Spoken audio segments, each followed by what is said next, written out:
Hey, it's good to see you. It's been a while. It has been a while. How are you? I like your hair. Your hair looks awesome. Thank you. It's probably only going to last a couple weeks, but I really like it. So that's all right. I'm Jana with Purl Together, and this is my good friend Anne Frost from the I Thought I Knew How podcast. Links are down below. Welcome back to stateside. Welcome back to our continent. Thanks. Yes, thank you. You've had an adventure the last month or so. I did. So I went back to Shetland. Those of you who know me know that I love Shetland and find any way I can to get back there. So I was in Shetland for Apelia, which is their big fire festival. Vikings and fire. It was so cool. The big one's the end of January. And so we went for that and it was amazing. The weather wasn't super great that day, but it stayed dry mostly for the big fire processional at the end. Right. There was like 10 seconds of hail and then it stopped. And it was very windy and we saw a girl's hair catch on fire and what? It was insane. Hopefully she's all right.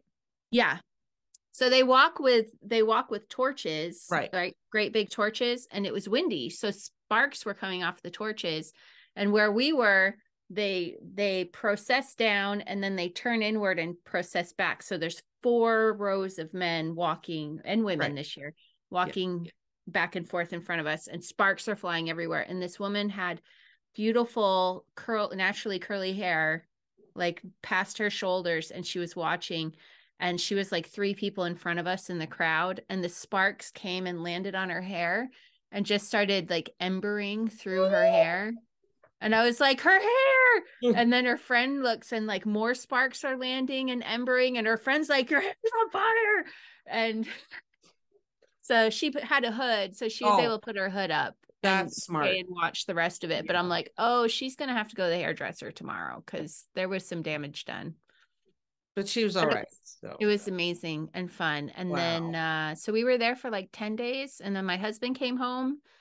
So yeah, so I got to go to Wales. And so we flew in and out of Manchester this time, which put us like right outside of Wales, like in the northeast corner of Wales, like on the England side. Okay. And then I just went around the coastline and back up and had all kinds of adventures just on my own. I just did a little you had a solo Wales tour. Yeah. It was great. And I did not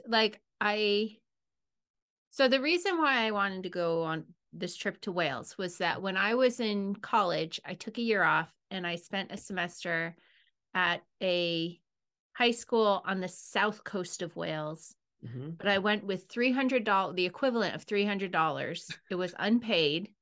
And I was there in country the entire time for like 5 months. And so I had that $300. And so I didn't see anything.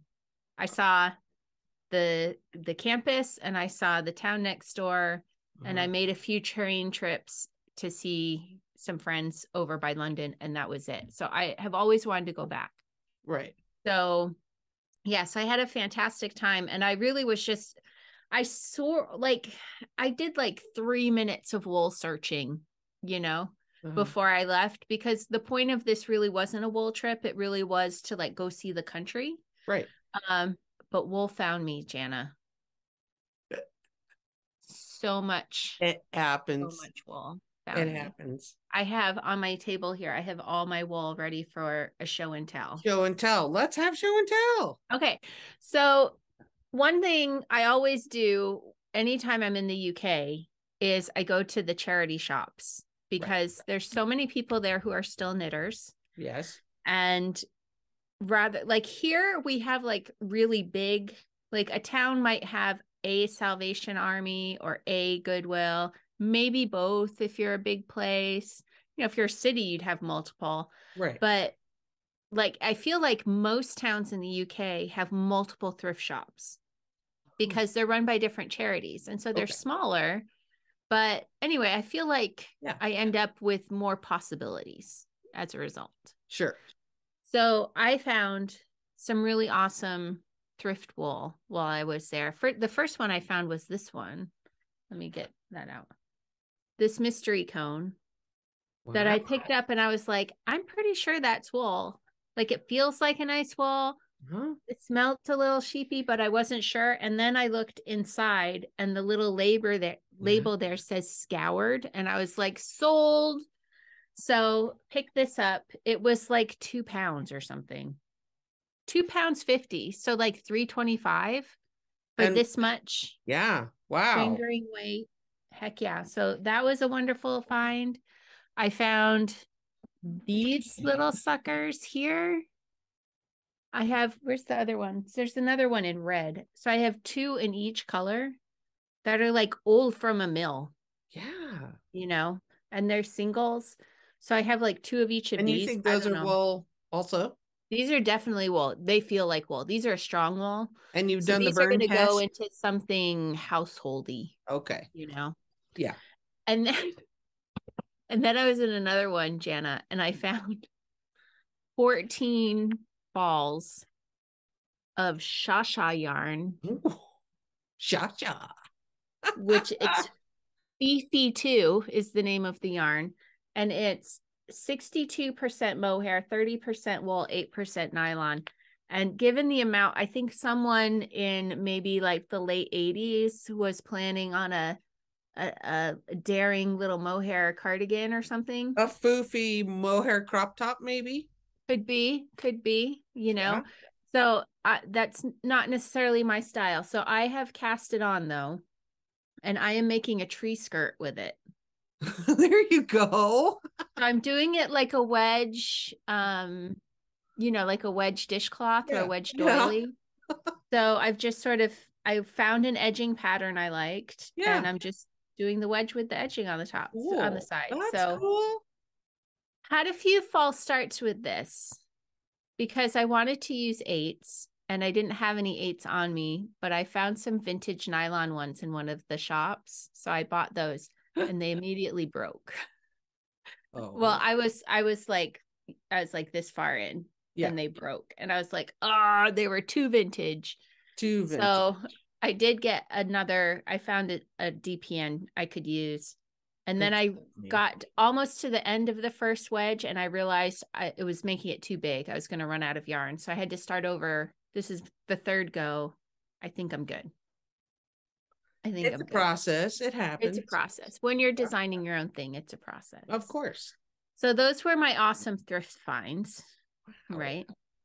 So started traveling around and, I didn't go with the intention of wool, as I said, but as you go along, you kind of think, I wonder if there is any wool around here that I could find. So I started Googling for yarn stores. And because how can you not?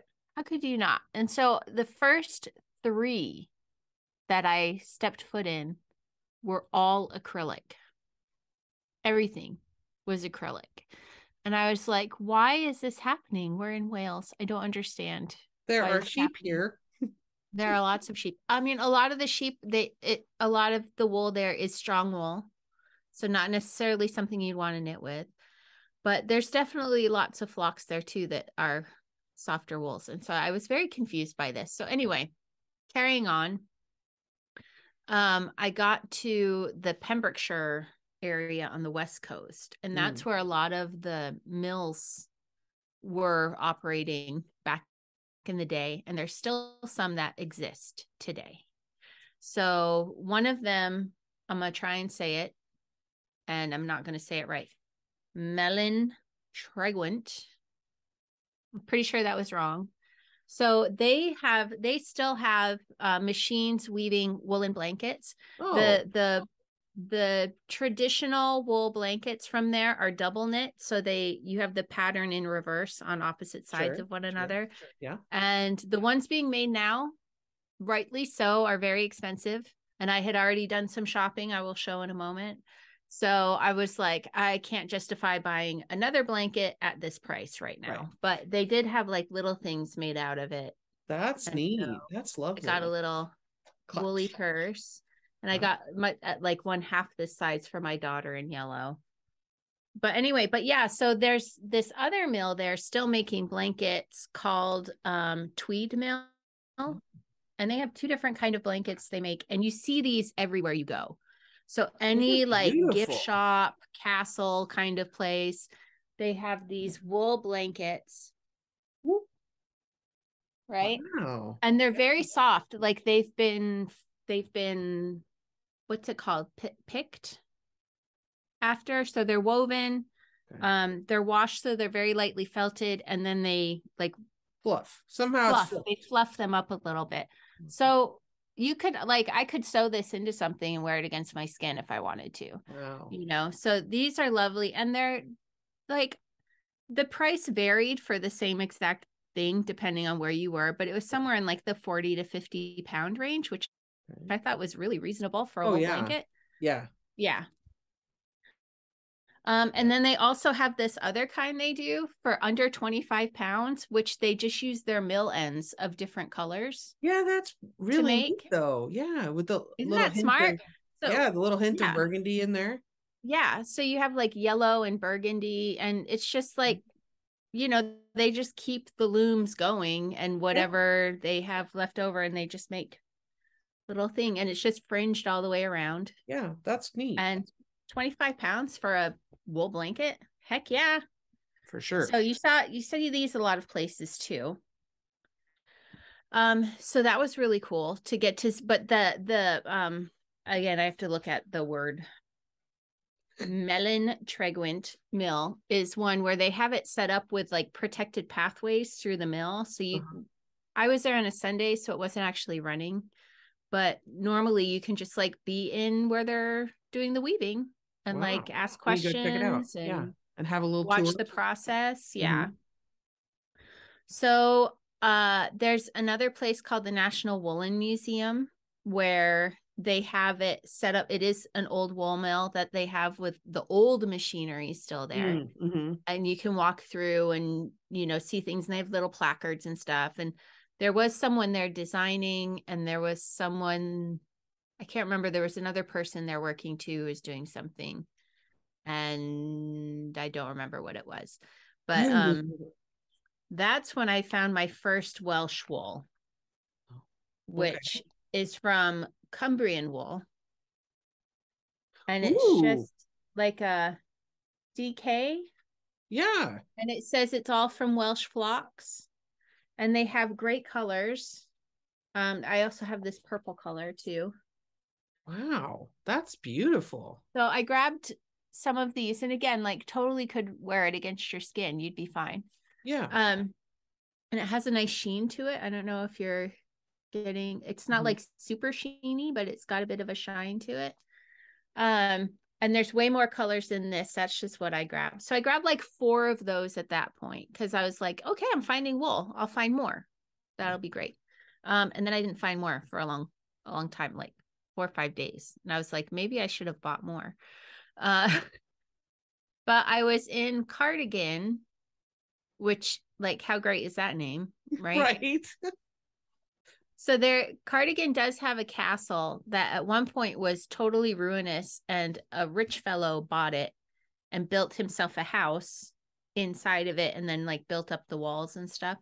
Wow. So you can go, they have a building like on the edge of it that they run as a B&B or like an Airbnb. Like they don't feed you. Well, no, the restaurant next door, it is actually B&B, because there's a restaurant next door where you get breakfast. Anyway, I was staying in Cardigan for a few days. And in that time, I had my Patreon online knitting, and someone was like, hey, have you been by Garthenor? And I was like, I have not. What is this Garthenor place? And they're like, oh, they're an organic yarn company that is based in Cardigan. And I was like, what? So I started looking around to find out more about this company, and I found where they were, and I found their hours. And I got there Saturday. I found out about it Saturday evening. The day I had to leave Monday morning at the latest. And their closed days were Sunday and Monday. Oh. So I was totally going to miss them. So, and in the meantime, I'd made a post, and someone was like, on the post was like, you should go to Garthenor, right? And I was like, I checked the hours and I'm totally going to miss it. I won't be here. And then they reached out to me and were like, you could come by on Monday if you want. We're going to be there. And I was like, heck yeah. Wow. So how did they know you were inquiring? Because like the person who was like, you should go to Garthenor did the @Garthenor. They added that. Yeah. Okay. Tagged So them they on the saw it post. and they DM'd me and Oh, we're like, wow, that's you could come by, fantastic. we'll be here. And I was like, holy heck, yeah. So I went, and so they are in the process of setting up a mill. Okay. And like a lot of people who are creating mills now, they're getting like a Belfast mini mill, which the whole process can fit in a garage. And that's fine. And it's an amazing thing because it's allowing people to set up these smaller mills and process wool for people who otherwise couldn't do it on their own. Right. You know, they'd have to batch it with other people. Right. And so totally love that. Love Belfast mini mills. And they said that they looked into doing it and they decided they wanted to do something bigger. So they're doing a full scale wool mill. Wow. And they don't have all the pieces yet. There's a few machines they still need to get. But I met Johnny from there and he took me through and showed me like the machines they do have and talked to me about how they're working on it and let me know like where they were getting their yarn processed at that point. And because, they send different yarns to be done at different mills. Right. And then I did some shopping. Of course. And I did some damage. So I'll show you. I got 3 of their different kinds of yarn. So this one is the Preseli, which is Polwarth and Hebridean. And this is one thing I want to say. Everything is labeled according to what species or what breed of sheep, breed is involved. So you're an educated knitter. And they're all from organic farms. Wow. So this is the Preseli. Aren't the colors amazing? It's beautiful. And the little bit of Hebridean that's in it is like just gives it a little bit of that tonality to it. Mm-hmm. The white doesn't have the Hebridean, obviously. That one's Polwarth and Romney. And like this one's Polwarth, Romney, and Hebridean. So, but they all work up to be compatible with each other, right? Right. So, and then they had this other one that is Pentland DK, which is 100% Romney. Okay. And I got that because one of my kids loves yellow. And I was like, I want to try this one. I have no idea what to use. And I was like, I'll just get yellow and make something. And then, so when I was at the National Woolen Museum, they had like a section where you walk through and it's like, it's dedicated to textiles in Wales through the years. Mm-hmm. And they had the Welsh traditional costume, which is wool skirt with a wool over jacket, a shawl. Okay. It can just be like a shoulder shawl, or it could be a massive shawl. They would use it to like be a baby carrier and all sorts of things. A white knit cap, not knit, a white cap, like cotton cap with fringe, or not fringe, ruffles around the face, and a giant top hat. So anyway, so I was looking at the skirts, and they had a bunch of the skirts there on show because those are all woven wool. And there was one I really loved, and I took a picture and I was like, I want to make a shawl based on those colors. Okay. And I hadn't been able, like, I saw this was the place that had this yarn in the gift shop, but they didn't have the right colors, but Garthenor had the right colors. So this is their lace. It's a lace single. It's called Cairngorm, and it's Romney lamb's wool. Ooh. And these are the colors. Oh, nice. That I'm going to be making up into a shawl in honor of the woolen skirt that I saw. So if you find yourself in Cardigan, and you should, it's a lovely little town to spend a night or two, make sure that you get by Garthenor and do some shopping. So do you think that the sweater is named for the town? The style of sweater? My understanding is it's named after the Lord Cardigan, but I'm not 100% sure on that. Something to Google. Something to Google. So 2 other woolly places I went. One was St. Fagans, which is outside of Cardiff. And it is all these old buildings from around Wales that they've brought and recreated and have there. Now, I set aside 2 hours to be there. I could have been there all day. Like I did not expect it to be as massive as it was. But they had this really cool one where, and St. Fagans also has a castle. I didn't even get into the castle. I didn't have time. They had a wool mill. I went to the wool mill, and then I was like, I got to see some of the other older houses because I want to see if they have wool stuff in them. And then I had to get out of there to get to a tour I was going on, a little walking tour. So anyway, yeah, it's everything from like Iron Age buildings to, I think the latest one that they had was a prefab house from World War II. But the funnest one, Jana, was that they had like these row houses. Yeah. And each row house, I couldn't tell if it was like 20 years or 30 years, but each row house was a jump into the future. Oh, okay. So it was like a row house timeline. Yeah. So it started like in the early 1800s and it ended in the 1980s. Wow. And it was just so That's interesting to go through and see the changes and developments and stuff. Anyway, so St. Fagans had in their gift shop, they actually do process wool in their mill, right? Okay. So, and they were very smart in the mill itself. They had a hank and they were like, this is 25 pounds in the gift shop. Go get it there kind of thing. Right. So I, of course, had to go look. Here's the thing, Jana.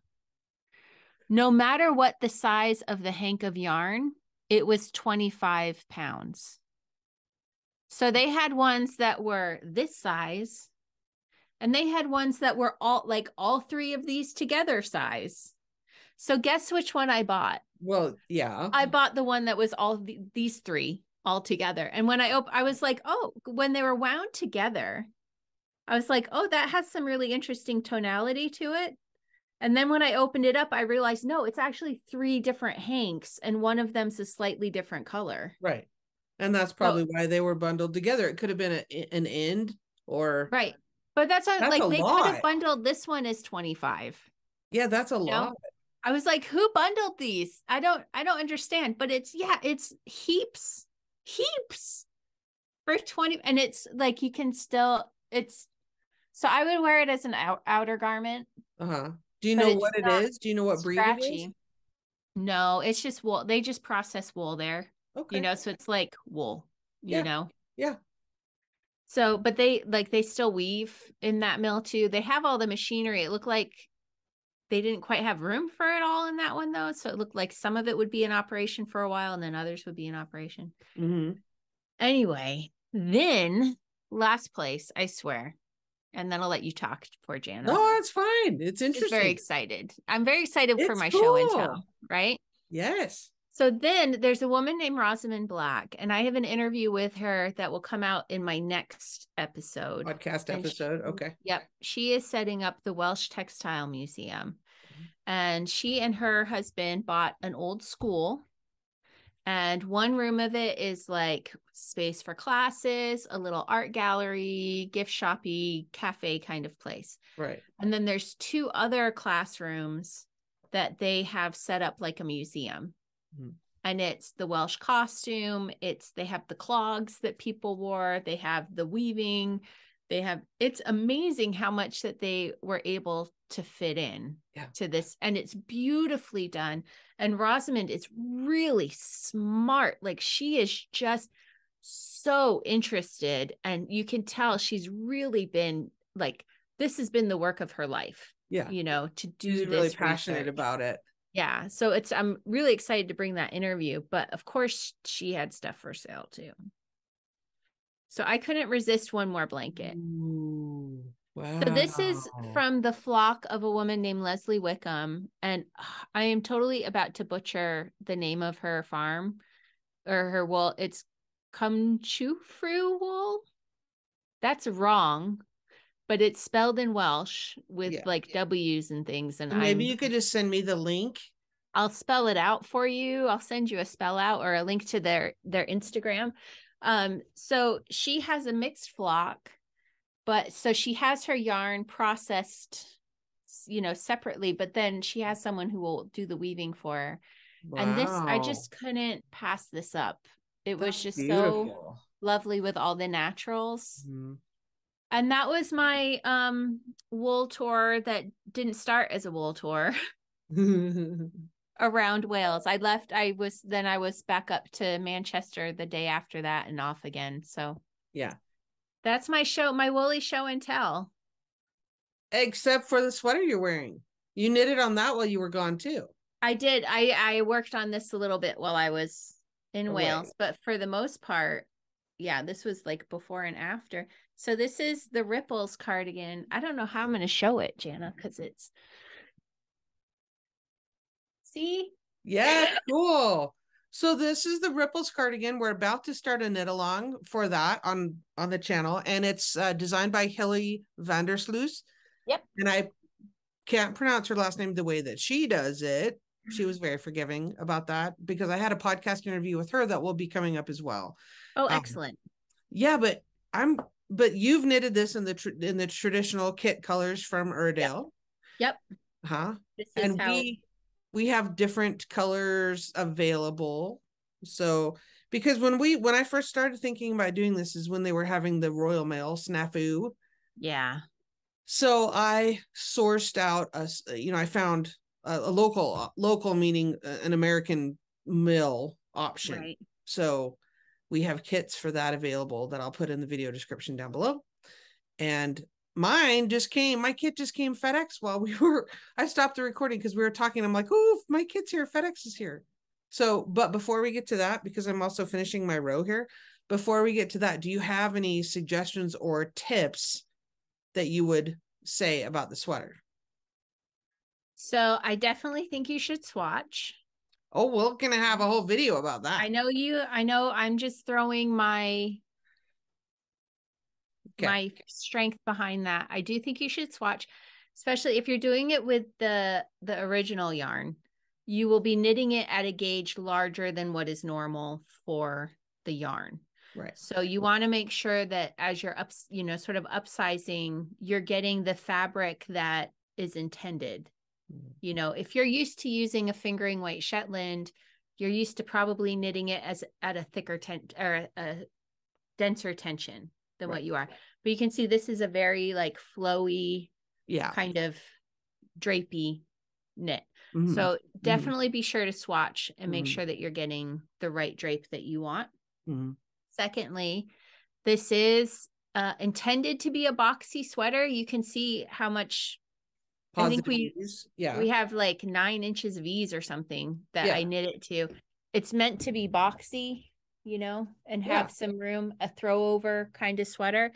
I will say I have seen some people who've knit it without the ease in a more fitted. Yeah. I don't think it's flattering because it's intended to be a square boxy sweater. Right. So I wouldn't go into negative ease territory with it. No.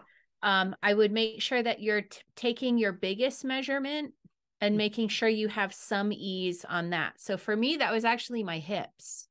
Okay. So my hips are like, I don't remember now, 1 inch or 2 bigger than my bust. Right. And so I used that as my guideline for what I was going to knit it. Well, you also knitted the sweater longer on purpose, or you stretched it, you blocked it longer. So, okay. So here's the thing. So the order that you knit the body first, and it's just a square. You're knitting a square with some shaping at the top for the shoulders. Right. And then you start knitting the sleeves from the bottom up. Right. Okay. So what I did was I put the body on. After I was finished with my first sleeve, I put the body on, and then I put the sleeve up and I connected the two to see where it was going to hit me. So did you just pin it together? What? Did you just pin the sleeve on so that you I just held it. I just made sure everything was unrolled, from because you have longer arms. Yeah. And I have longer arms. And so that's when I realized I needed to do another repeat to get it long enough. So I did. So I did another repeat. Now I did not lengthen the body. Okay. So because I know it's supposed to be, am I just tall again, or is it supposed to actually be slightly cropped? I have the pattern here. I don't remember it being cropped. I don't know. I'll have to look at the photos. It's not super cropped in the picture. So I think I'm just tall. So I put it on. I put it on last night when I finished it, when I had it all sewn together, and it was a little shorter than I wanted it to be.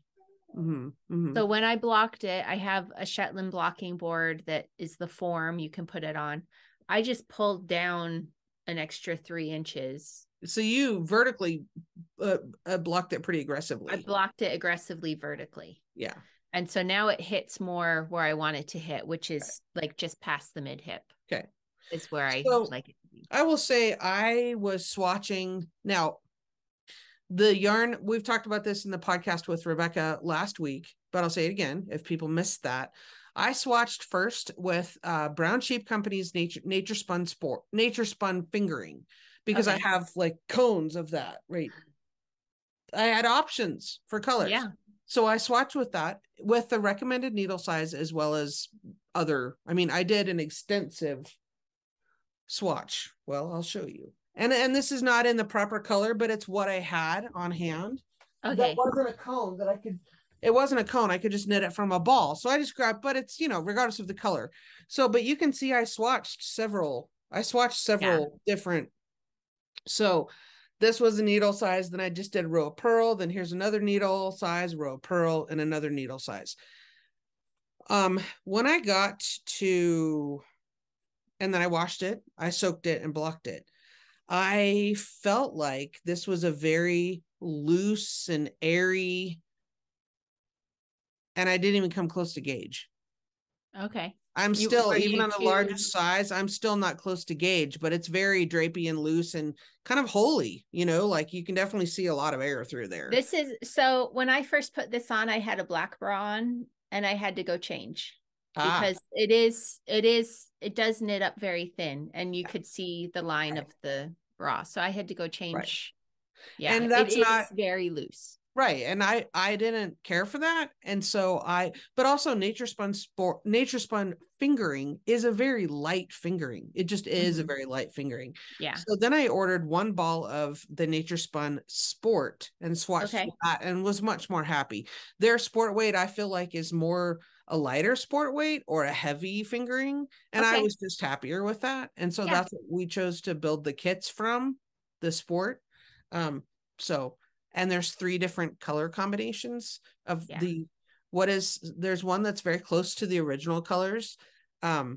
We adjusted things a little bit based on supply and what Brown Sheep has currently in stock and available to ship, immediately. So if you look on, I'll put the link down below, but I'm getting Purl Together colors.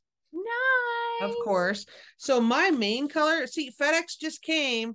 Okay. So this will be my main color. Nice. It's a dark charcoal. And this is the Nature Spun Sport. Yes. I love their Nature Spun stuff. Nature Spun Sport. And the gauge on here says 6 stitches per inch or 24 for 10 centimeters. I think in the pattern it says 23 for 10 centimeters. So mine's not going to be quite as airy as yours, but it's windy in Wyoming and I'm okay with that. Yeah, that's fine. Then we have, and the nature of the Nature Spun too is also going to change like the drapiness of it a little bit. Yes. So here's what I did. I ordered plenty so that I could make it a little longer if I wanted to, and have enough for swatching. And that's also what Rebecca has done with the kits, is made sure that there's enough for swatching. So just in case people are worried about that. So I always buy an extra of the main color to lengthen it. Yes. I didn't come close to needing it. Oh, you didn't? I have that extra one and an extra one. And like 2/3. So I have 2 2/3, and I only bought 1 extra ball. Okay. And I added the extra inch on each side. And you're to gauge though as well. And I'm to gauge. Yeah. Okay. Now, also we talked about this with Rebecca. You're only using enough of the contrasting colors for these, for the blips around the bottom, and then also on the sleeves. However, I'm going to make a cowl or a beanie to go with it. That's very Because smart. I think it would be lovely in a cowl with the colors and using the same chart. Yeah. Yeah. And you will have plenty left over of the colors. Okay. Yeah, I think I used, so it's 25 gram balls that you buy of the Uradale. I think I used a third of each of them. Yeah, I think in the pattern notes it says she uses about 10 grams of each. Yeah, it's not much at all. Okay, well these are, I think these are 50-gram balls. Oh, so you're gonna have tons left. So that's fun. We talked about this. We know this. You can also just order the main color if you want and use, whatever you might have in stash. That's totally fine. But okay, I'm going to try to hold this up. So there's 6 contrasting colors. Here's my main color. Beautiful. Oh, fun. I like your pop. I like your pop of the green, the greeny blue. That's beautiful. Yeah, that's a turquoise pretty much. Yeah. So it just came. I'm so excited. So I see, and I think it's really forgiving with colors because none of the colors touch each other. No, and if you can totally have a pop or 2 pops, And here's the thing: if you just wanted to use 3 colors, you totally could. Yeah, I've seen people do it as a 2-color sweater. Yeah, and that's totally fine. It looks great.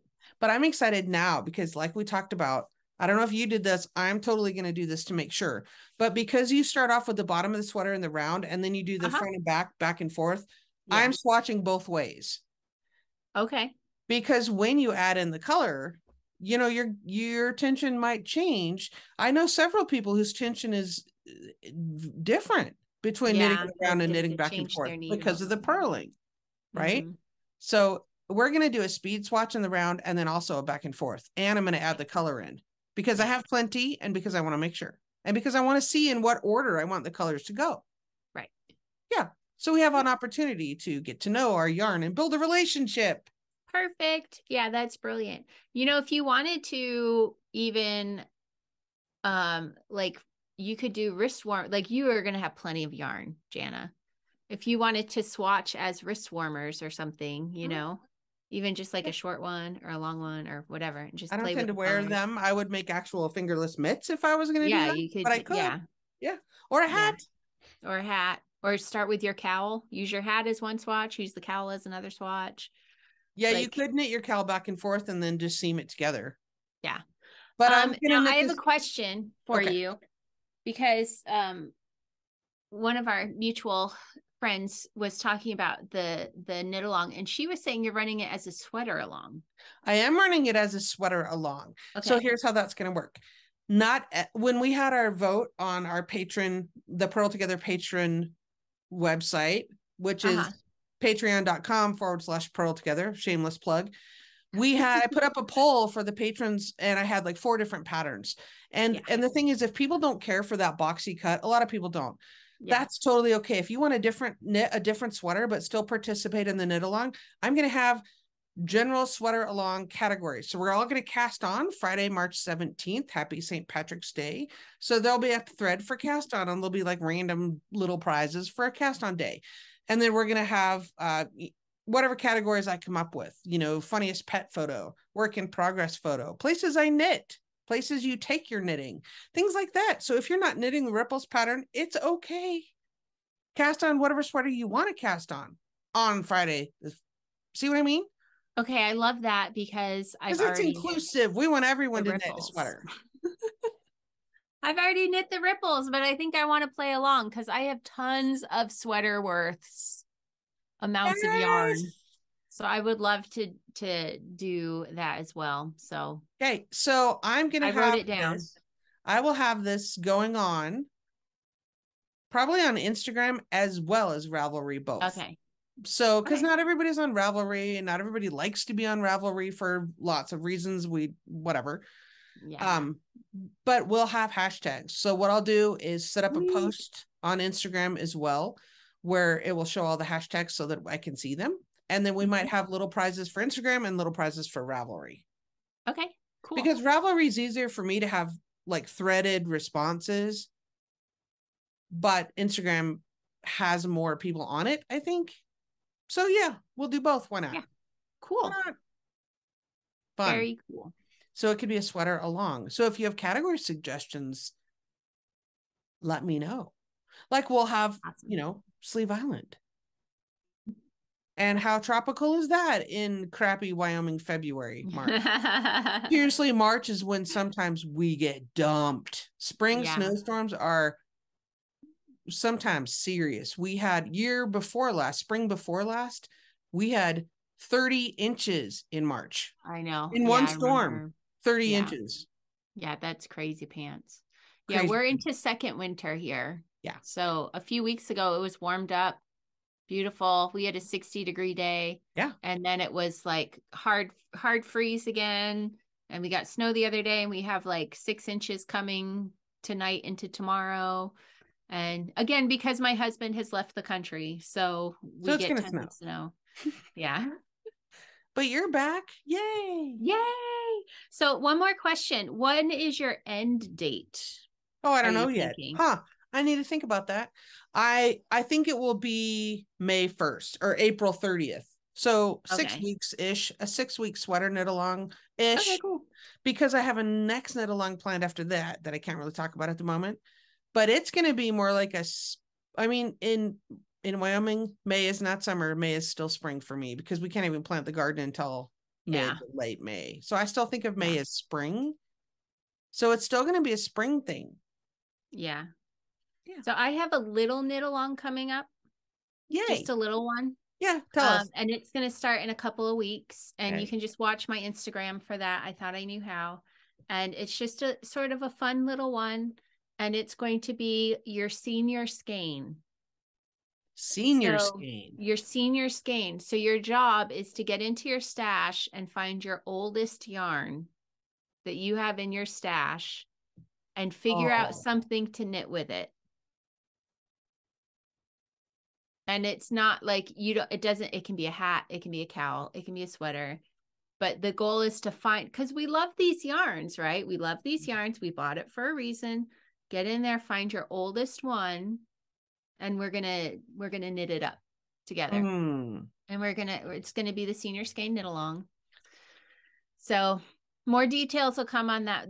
Mine's actually going to start after yours, and it's just going to be a little fun one. Yeah. Okay. Yeah, it'll be fine.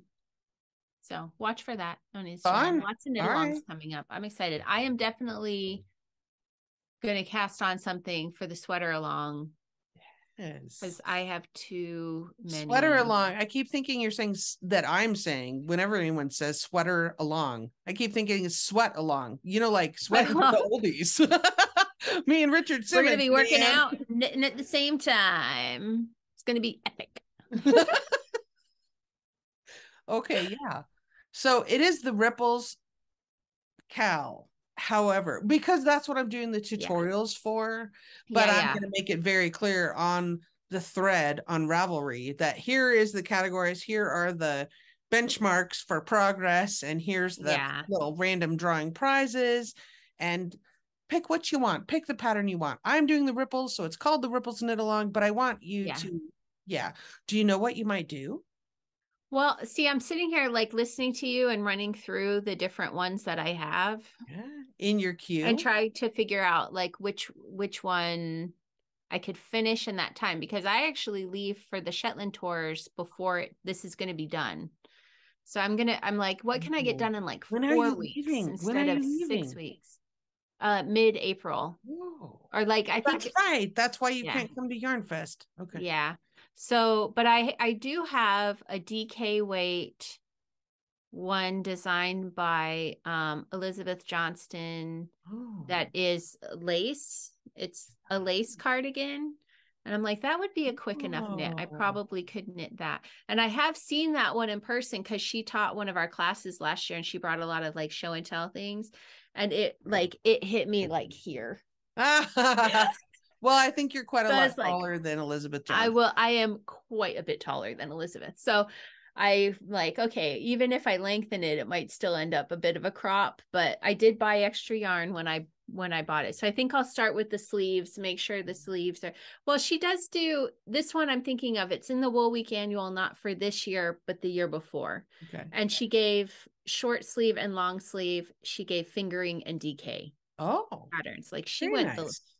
she's very kind to do all that for us.